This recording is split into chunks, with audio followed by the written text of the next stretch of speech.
Right, everyone. So Jim Ross talked about the Big Show and where he ranks among, all time great big guys in wrestling. It's what he said.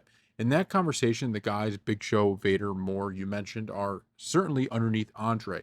Nobody's going to top Andre because of his longevity and his productivity. But Big Show, he has a place. He has never quite lived up to it, but he's very close.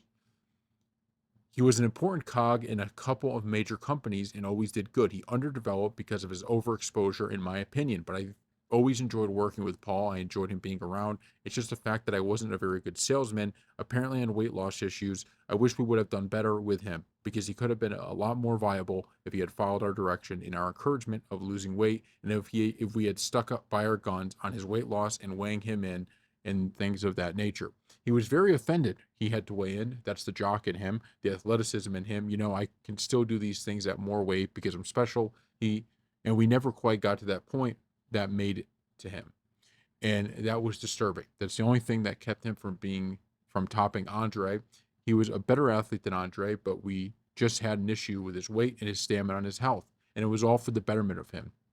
$1 million investment that was made for short term success. We were looking for long term, and that was a great thing about Andre. Andre's career lasted decades, and at the end of the day, what got Andre his weight, his size, like I said about William Refrigerator Perry, he ate himself out of a job, which was sad and unfortunate. I do think, and to be fair, I didn't really see the decline of Big Show as much. I didn't see that because when I took kind of a break from watching wrestling, that's when a lot of, I guess, this kind of dislike for some of what Big Show was doing came to be. But I just don't fully understand, um, why people constantly seem to criticize him now over things. When I judge a wrestler and I think, is this guy iconic? What do I think of this guy? I think of when I say his name, can I remember really big time moments that he was involved in? Is he one of the first people I can remember? Or is he someone who you got to think about? Oh yeah, I remember that guy. And Big Show is someone you remember all the time. You just remember him, and to compare him to Andre, I think is a little bit unfair.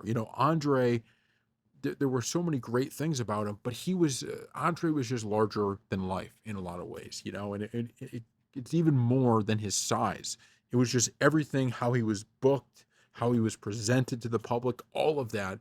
Andre was just different. And I don't think Big Show ever had that kind of like. Look, I remember when he comes into WWE, when he pulls the what was it, the ring, the half the cage breaks and Austin's able to escape because of that. Like the idea that Big Show wasn't viewed as dominant or he wasn't this kind of, big force in the WWE, I disagree with. He's a guy that you think about that, that era he was a part of, and you think of him. He's one of the guys you think of. So I don't know. Put in the comment section below what you think. Like I said, I missed, I guess, kind of the downswing of his career, and maybe that kind of ruined him for a lot of people because maybe, if you hold on too long and you're not as good, maybe that was the problem. But my memories of Big Show were all ones of like, he was a guy on the roster who you knew, don't mess with this guy, he'll kick your ass. So thank you all for watching.